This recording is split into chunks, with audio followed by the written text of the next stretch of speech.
You know, some folks are just born storytellers. They can spin a yarn that'll keep you hooked. And even if you've got a sneaking suspicion it's all made up, you're more than happy to just go along for the ride. But picture this. What if, during one of these free-flowing chats, a storyteller, maybe a little loosened up by a drink or two, confesses to a crime? A crime that's had the police scratching their heads for years? This brings me to Dwayne Barrentine, a single father who was raising his 6-year-old son all on his own. Now, we don't know much about the little guy's mother. Back in June 2007, Dwayne and his boy were living in a quiet suburb of Marianna, a small, sun-drenched town in Florida, USA. Dwayne was working full-time, making sure his son had everything he needed, but he always carved out quality time for him on the weekends. His own parents pitched in to help with the youngster, and the boy also went to kindergarten. Still, the absence of a mother's touch was palpable, and it weighed heavily on Dwayne. He'd often overhear his son's bedtime prayers, the little one wishing for a mom. It became clear to Dwayne that his son needed that maternal figure, so he started keeping an eye out for the right woman, someone who could be a partner to him and a loving mother to his child. Then one day, as he was picking his son up from daycare, a new teacher slipped him a note. It had her phone number on it. He asked who the number belonged to, and she simply said it was hers. Dwayne got the hint. This educator was clearly interested. He'd already found himself drawn to this striking blonde, but hadn't worked up the nerve to make a move. When she took that first step, he took it as a sign. Being a bachelor, he wasn't about to let an opportunity like this pass him by. He gave her a call, they chatted, and quickly discovered they had a surprising amount in common.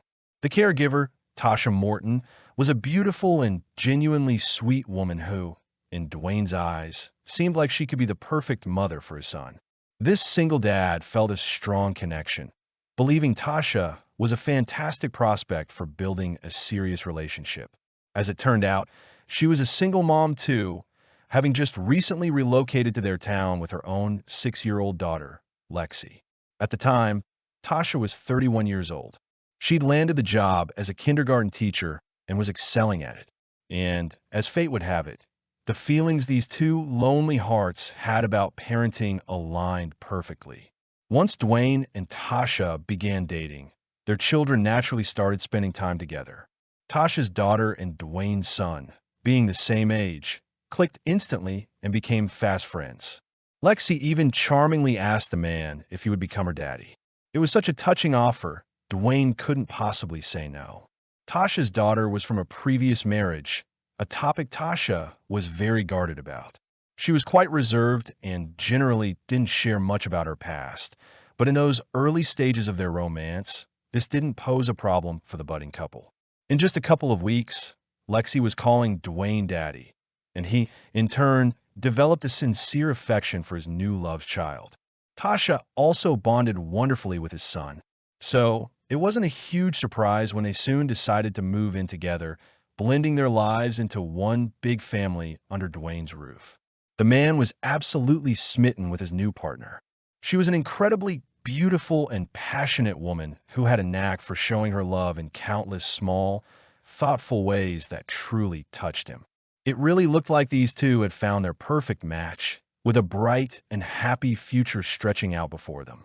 Dwayne openly told his old friends and family how deeply in love he was with her. Tasha seemed almost too good to be true. At times, her perfection was so complete, he almost couldn't believe his luck. However, not everyone was cheering from the sidelines.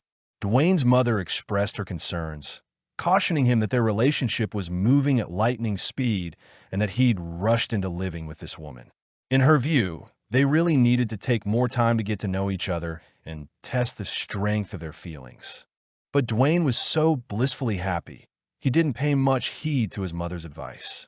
Tasha had even managed to convince her new boyfriend that she held a bachelor's degree in criminal law. Yet, when it came to her past, the woman was noticeably reticent, usually offering only fragmented anecdotes. Tasha explained this away by saying she'd been deeply hurt before and found it painful to revisit those memories, so the man didn't press her, not wanting to cause his lover any distress. As time went on, and more of these stories from her past trickled out, Dwayne started noticing an increasing number of inconsistencies. Honestly, Some of her tales sounded downright bizarre. For instance, Tasha claimed her grandfather had been a federal judge. He had supposedly perished in a battery explosion, which meant she was due to receive a substantial inheritance very soon. But that inheritance never materialized.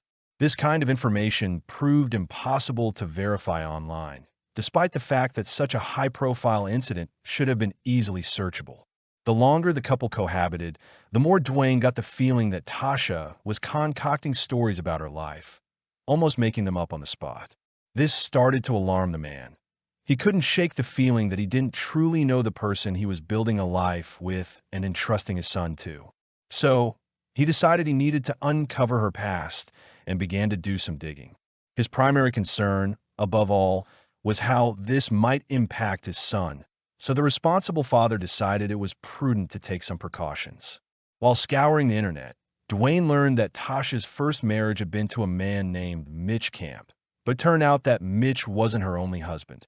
Gradually, Dwayne discovered that by the age of 31, the kindergarten teacher had, in fact, been married 5 times, a revelation he found rather peculiar. Mitch was specifically the father of Tasha's daughter, Lexi.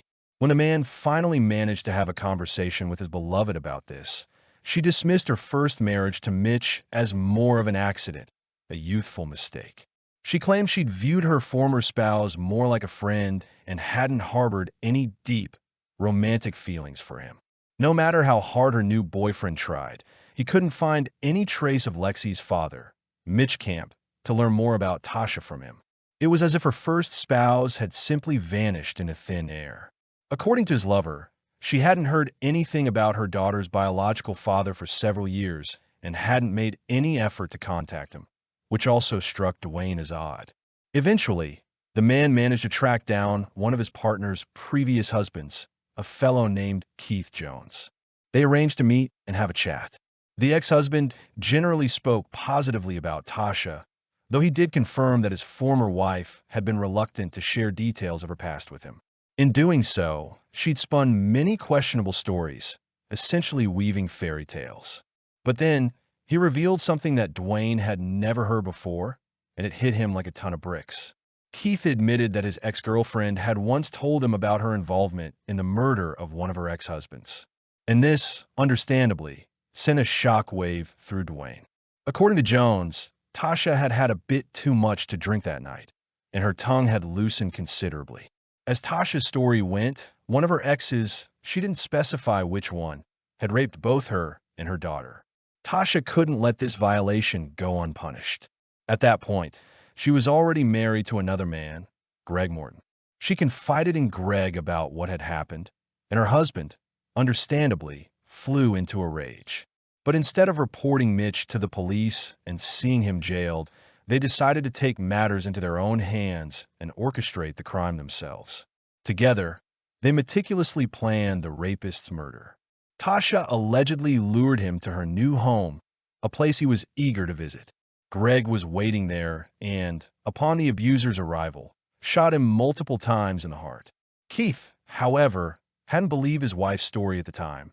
It seemed like she was literally inventing it as she spoke. He chalked it up to one of her fabrications, especially since she'd voiced it while intoxicated. That's why he never went to the police. Dwayne, however, had serious doubts. The fact that he genuinely couldn't locate any contact information for Lexi's biological father, Mitch, the man she was married to just before Greg, was deeply unsettling. He began to speculate that Mitch might actually be dead. Following this revelation, Dwayne started to piece together the facts he'd gathered in search for more information. Yet, even as he resumed his life with his new woman, keeping his worries to himself, he made a conscious decision to try and ignore it all, primarily so his son could have a loving mom. He couldn't unearth any concrete proof of Tasha's involvement in any murders. The woman was so loving and caring, and he started to second-guess the whole story about Mitch, so he eventually gave up his search for information. The couple was already in the full swing of wedding preparations. But then, after a few months, Dwayne discovered that Tasha was cheating on him. A massive argument erupted, and the man kicked her out of his house. Fueled by resentment, he decided to reignite his personal investigation, diving back into analyzing the past life of his former lover. To do this, he logged into her personal MySpace page, to which he still had access. Once Dwayne was inside Tasha Morton's account, he noticed several unread messages. People were asking if the account owner was Tasha Fields, the ex-wife of Mitch Camp. They were trying to find out where Mitch was. According to his family, Mitch had been missing for about 4 years, and they had been desperately searching for him all that time. These messages set off alarm bells for the man. He became seriously invested in the story and continued his investigation. Dwayne carefully collated all the information he had gathered. He'd seen Lexi's birth certificate, which bore the last name Camp. Tasha's daughter carried it. This was known to be the surname of one of his ex-lover's former husbands. Tasha had been married to Mitch right before she married Greg. Mitch had already been reported missing for years by his distraught family. And one of her ex-husbands, Keith, had recounted Tasha's story about a conspiracy with Greg and the murder of an abuser. The ominous picture was becoming clearer and clearer. It seemed that not all of Morton's fantastical stories were mere fiction, but there was little more he could do on his own. All his avenues for uncovering the truth had been exhausted. So, the man went to the Mariana Police Department and laid out the whole story for the sheriff. The police officers listened intently to all the information provided, and they, too, became intrigued by the story of Mitch Camp. The police initiated an investigation, asking Dwayne to keep the matter confidential so as not to spook Tasha. According to the authorities, they actually had an open case file for a man's murder and even had suspects in mind. This was a first for the police department in their small town. Never in their many years of service had such a situation arisen. It was the first time a civilian had conducted an independent investigation, leveraging social media, which then yielded leads to potentially solve a cold case from years ago. What astounded the detectives most was how meticulously Dwayne had pinpointed dates and times of various events. The man, it turned out, had the instincts of a natural-born investigator. Despite this, the detectives had to meticulously retrace his steps and continue the investigation on their own, using all these clues as their foundation. Therefore, the police officers first reached out to Keith Jones, the ex-husband who had shared the story of Tasha's alleged conspiracy. He recounted the story exactly as Dwayne had related, and it was all formally recorded. They also made contact with the family of the missing man, Mitch Camp, who resided 1,000 kilometers away in Boone County, Missouri. From them, they managed to gather crucial information, learning the specific circumstances and time frame of the probable victim's disappearance. Mitch's relatives confirmed their long-held suspicion that Tasha was involved in the man's vanishing. Officers interviewed Mitch's brother and mother, who harbored a deep-seated animosity towards the educator, though, according to them, it hadn't always been that way. When she first stepped into their home back in 2001, she struck everyone as incredibly sweet and friendly. The Camps got along splendidly with the young beauty, and they began to see each other frequently, spending time together like a close-knit family. At this point, Tasha was 26 years old, while Mitch was nearly 11 years her senior. Even back then, some people started to question the sincerity of her feelings. After all, the girl was significantly younger and very attractive. She could have easily found a more interesting match for herself, and it was unclear why she chose Mitch. But then, relatives began to understand her motivations. At first, the couple's relationship seemed idyllic, but the girl quickly began to assert a dominant role. She controlled her boyfriend and imposed her interests on him in every conceivable way, completely disregarding his wishes and the desires of his family. But Mitch was a gentle and kind-hearted man, and he tolerated all her antics. He was, in essence, the perfect target for her manipulation. Despite these undercurrents, their romance continued. In 2002, the couple welcomed a daughter, after which they officially tied the knot. Unfortunately, this union was not destined for longevity or happiness. Financial problems began to mount for the couple, and their relationship started to resemble a roller coaster, with dramatic ups and downs. All their relatives noticed how they would swing from periods of loving each other and living peacefully to times when they literally seemed to hate one another. This volatile dynamic couldn't last. After just 8 months, the marriage crumbled. Tasha left home, taking her daughter with her. However, the striking blonde had no intention of remaining a single mother for long. Even before the divorce was finalized, she met Greg Morton, started dating him, and then moved in with him, bringing her daughter along. Just 6 months after they first met, Tasha and Greg Morton got married. All of this deeply displeased Mitch Camp, who still harbored feelings for his ex-wife and desperately wanted her back. Tasha, however, refused to reconcile.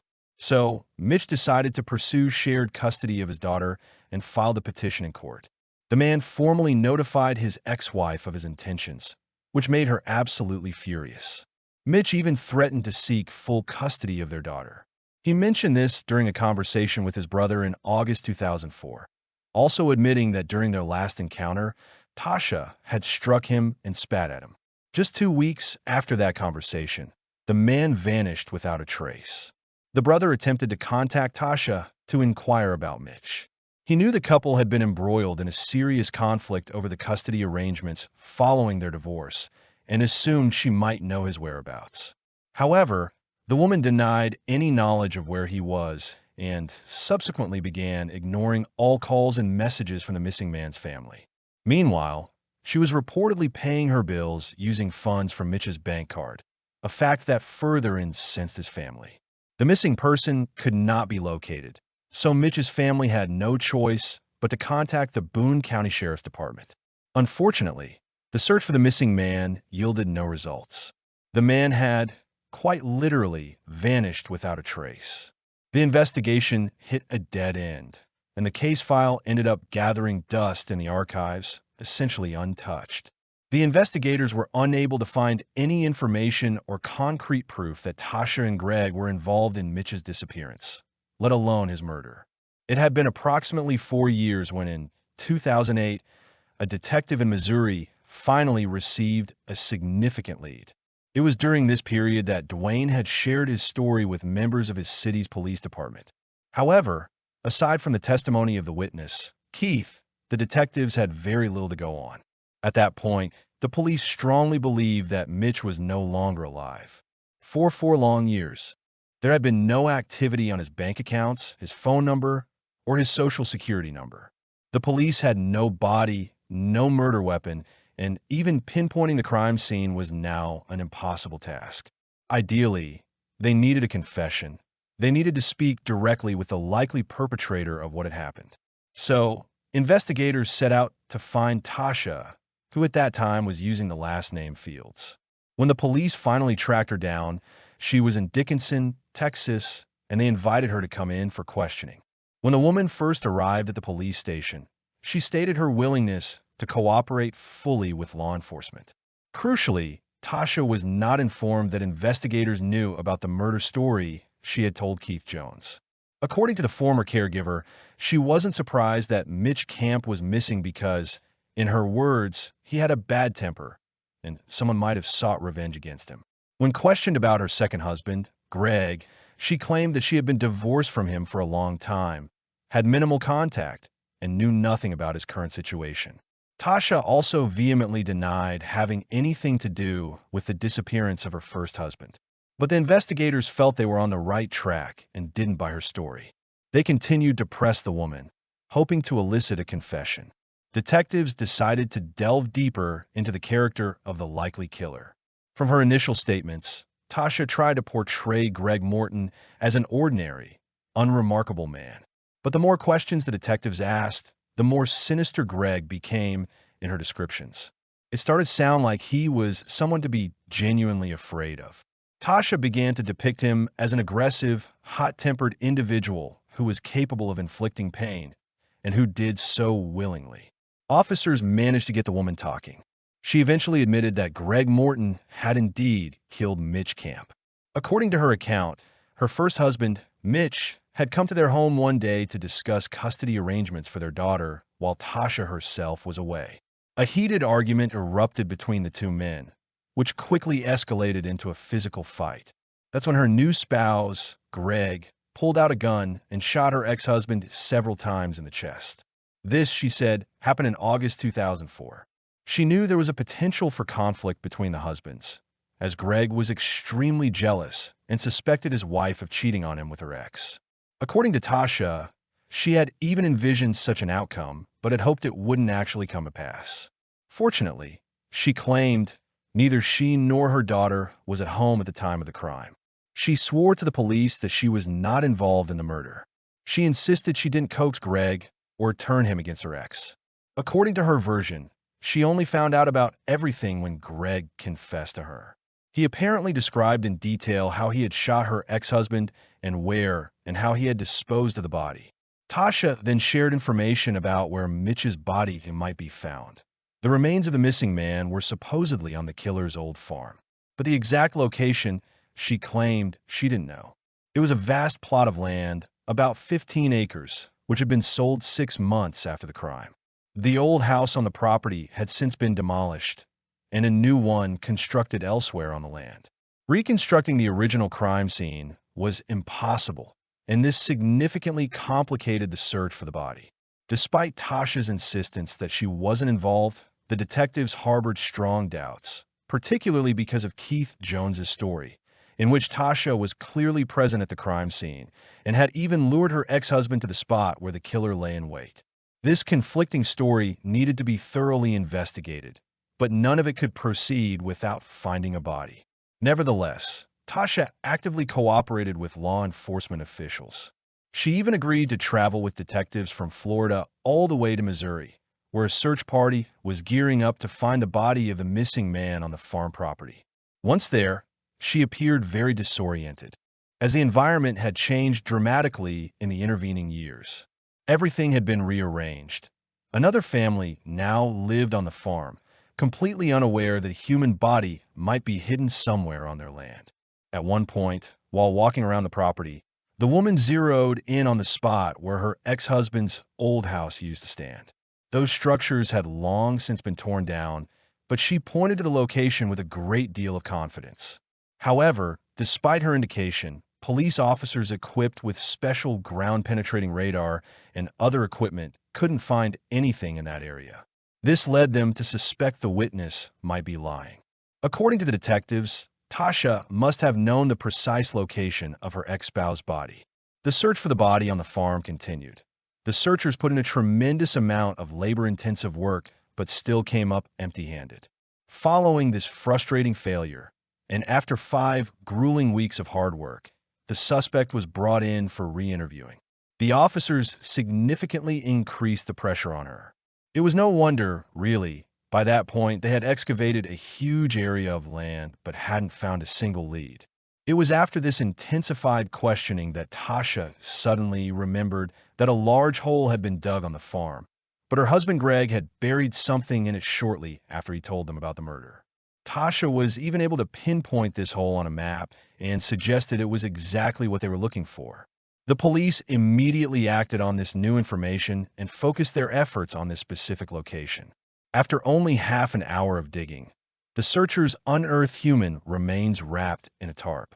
The body was immediately transported for a forensic medical examination, where it was confirmed that the remains belonged to the missing Mitch Camp. Forensic experts also confirmed that he had been murdered. They found 6 bullets lodged in his chest, which would have caused instant death. Camp had literally been shot at point-blank range, leaving him absolutely no chance of survival.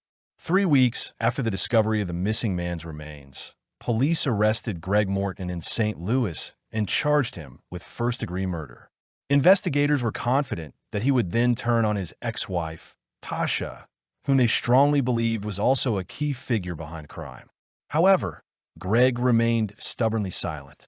Law enforcement officials thought that a stint in incarceration would loosen his tongue, but their plan didn't pan out. Even after serving several months behind bars, Greg kept his silence. The man did not offer any testimony against his ex-wife. Despite this, detectives decided to arrest Tasha because they feared she might try to flee. Even though the investigation lacked hard physical evidence directly linking her, relying primarily on witness statements, she was apprehended and charged with first-degree murder. The 32-year-old woman was taken into custody in the city, quite literally dragged off her motorcycle. Afterwards, the defendant offered yet another version of how Mitch Camp might have died. She now claimed that she had indeed brought her ex-spouse to the farm, but insisted she hadn't intended to lure him into a trap because she was unaware of any such plan. Tasha said that on that fateful day, she was planning to give her ex-spouse some pictures of her daughter that had been taken at her kindergarten, and she also wanted to talk to him. She didn't rule out the possibility that she was hoping for intimacy with her ex-spouse, as she maintained they still had a close relationship. However, her husband Greg allegedly caught them together. He supposedly came out with a gun drawn, pointing it directly at Camp. Before the woman could even react, her current husband fired 6 bullets into Mitch's chest. In her opinion, he did so out of a jealous rage after learning of their supposed liaison.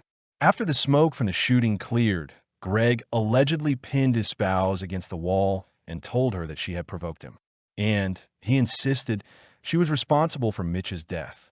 The woman claimed she wanted to call emergency services, but Mitch was beyond any help. Her husband silenced her and then disposed of the body by burying it in a large hole. But police officers found her story highly doubtful. Mitch's relatives vehemently asserted that Tasha was on terrible terms with her first spouse due to the ongoing custody dispute. Secret love affairs, they insisted, were completely out of the question. Tasha, they said, literally hated Mitch and had systematically turned Greg against him. The second husband then ended up killing the first. It was also astounding to investigators that after these bloody events, Greg and Tasha continued to live together for about a year and a half before they eventually divorced. The police officers couldn't comprehend how she could peacefully coexist with a man who had murdered the father of her child. However, the suspect cited fear as her reason. Tasha claimed she was simply too afraid to break off the relationship and report him, which, she argued, prompted her to lie repeatedly during interrogations. 3 weeks after Tasha's arrest, Greg Morton finally broke his silence and told investigators his version of the tragic events. He immediately admitted that he had shot Mitch, but he adamantly claimed that his ex-wife had manipulated him. He said she had turned him against her first husband, telling him horrific stories about rape, and he, in his anger, wanted retribution. Otherwise, he swore, he would never have harmed Camp if not for his wife's instigation, because he had no personal reason to kill Mitch. According to Greg, she was a skillful manipulator who achieved her goals by weaving a web of lies. Despite this, the woman continued to insist on her innocence.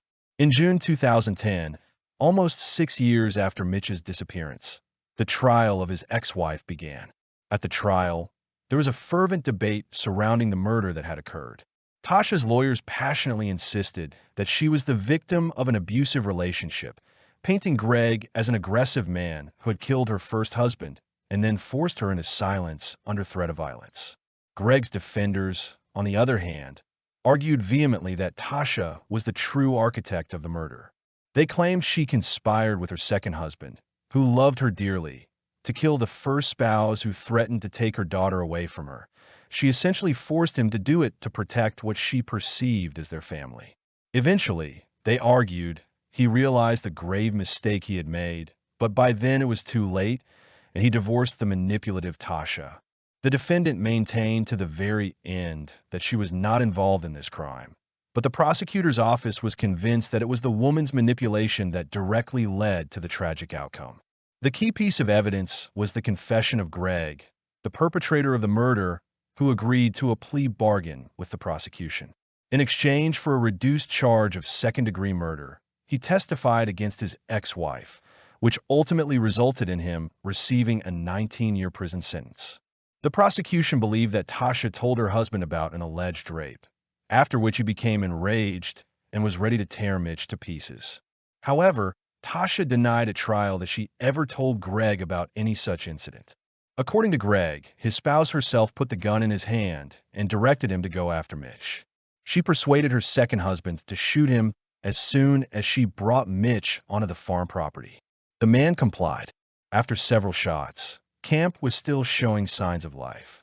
Then, Tasha allegedly ordered him to shoot again. Greg obeyed once more. He then used agricultural equipment to bury the body. Greg apologized profusely to the victim's family for what he had done and expressed deep regret for having listened to his wife at the time. However, Tasha's defense case was built on the premise that the possibility of a reduced sentence had prompted Greg Morton to concoct his own false version of events and incriminate his ex-wife. Her defense lawyers tried to prove that the perpetrator had succumbed to a fit of jealousy, and this is what made him shoot the innocent victim, Mitch, a neighbor of the couple, who lived near their farm at the time of the crime, testified at the trial. According to this man, Greg was extremely domineering. He had complete control over his wife, accustoming her to fulfill any of his demands unconditionally and swiftly. It was obvious to the neighbor that Tasha was terrified of her husband. According to him, she couldn't possibly have manipulated Greg in any way. She was too afraid to even say an unwanted word to him. Following that testimony, another ex-husband of the accused, Keith Jones, who was a key witness for the prosecution, was called to the courtroom. The man reiterated the story told to him by his drunken ex-spouse during their married life. He confirmed what he had stated earlier, that it was his ex-wife who had lured Camp to the farm with the intent of murder. But Tasha denied that they'd ever had such a conversation. In her opinion, he hadn't heard it from her, but from Greg himself, because the two men were friends. That's why, she claimed, Keith wanted to justify his friend by framing her. In addition to the testimonies, the jury had over 8 hours of police interview recordings to review. Tasha's lawyer was confident that his client would be acquitted. The jury understood that she had cooperated with the investigation from the very beginning, actively participated in the search for the body, and without her, Mitch's remains would likely never have been found. In the defense counsel's opinion, if she had truly been involved in her ex-spouse's death, she would never have given the police that crucial lead, and Mitch's body would have remained undiscovered. However, Tasha certainly could have had a motive. Her ex-husband wanted to gain custody of their daughter, a fact all his relatives attested to. But the woman claimed that her first spouse saw Lexi regularly and that they had no ongoing custody dispute. Yet, there's another point of contention in this situation. If the jury found the woman guilty, she faced a conviction for first-degree murder. Meanwhile, the man who directly shot the victim could potentially receive a lesser sentence for second-degree murder. Such a skewed sentencing outcome would hardly be considered justice. It fell upon the jury to resolve this incredibly difficult dilemma. After 8 long hours of deliberation, the jury returned to the courtroom. They found Tasha guilty of first-degree murder. It was decided that the intricate web of lies she had concocted had been woven with deliberate intent. The jury explained their decision by stating that Tasha's story had changed multiple times, whereas Greg's account had remained consistent throughout. They came to the conclusion that Tasha had lied, manipulating her second husband into killing her first. This verdict came as a profound shock to Tasha. She was rendered speechless, unable to say anything in response to the decision. She was sentenced to life in prison without the possibility of parole. Tasha Fields attempted to appeal her sentence, but her efforts were to no avail. Mitch Camp's family celebrated the verdict. Finally, justice had been served. But amidst this, everyone seemed to completely forget about Lexi, who was now effectively deprived of both her parents. Mitch Camp's brother has since become the girl's legal guardian, and he is also being assisted by other family members in raising her. Greg Morton is still incarcerated and will be eligible for parole in 2024, the year he turns 56.